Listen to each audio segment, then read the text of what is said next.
Troisième cours de la matinée, technologie. Allez-y, essayez-vous. C'est loin d'être la matière préférée des élèves, mais le sujet intéresse la classe.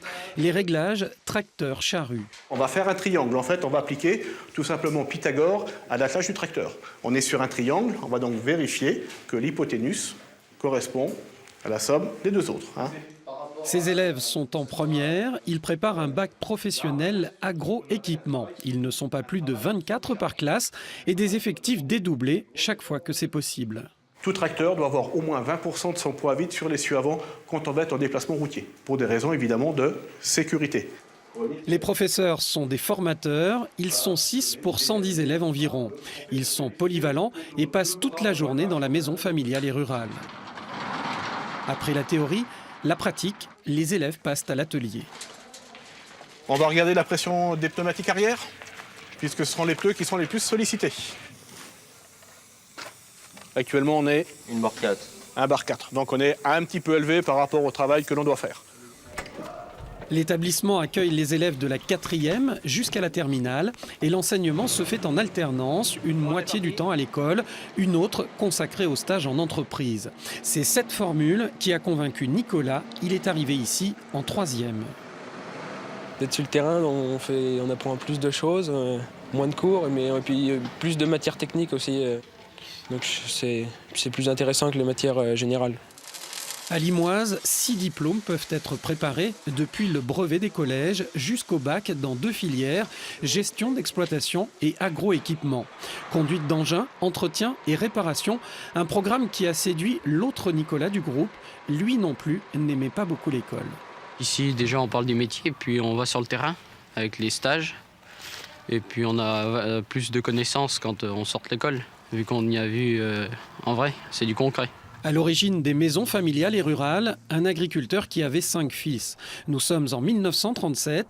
Avec l'aide du curé, il décide de les former tout en les faisant travailler sur l'exploitation familiale.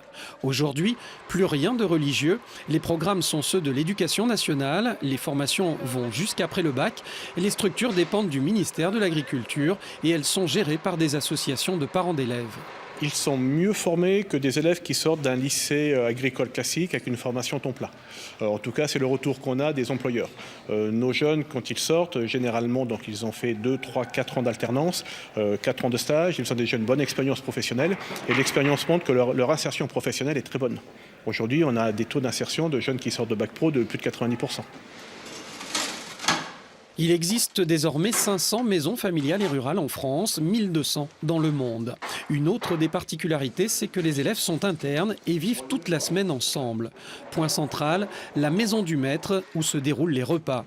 Comme en famille, tout le monde doit aider à tour de rôle.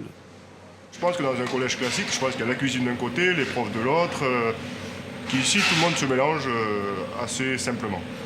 Ici, pas de CPE, pas de surveillant, ce sont les formateurs qui accompagnent les élèves de 8h à 18h et chacun une fois par semaine jusqu'à 23h. Une organisation à tour de rôle, comme pour la vaisselle. Il y en a qui mettent à table, faire la plonge. C'est vrai qu'après ça apprend à vivre, on apprend à travailler.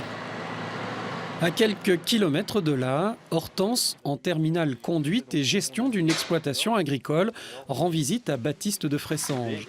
L'éleveur s'est installé il y a 10 ans. Lui aussi avait quitté le système scolaire traditionnel pour la maison familiale et rurale.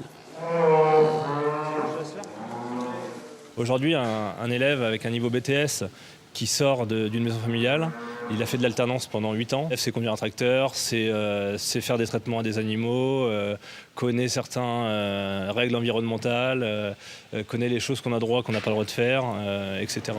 Il y a aujourd'hui 11 maisons familiales et rurales en Auvergne, 74 dans la grande région. Elles organiseront au mois de mars leur journée portes ouvertes, l'occasion de découvrir ces écoles pas comme les autres, au service des territoires.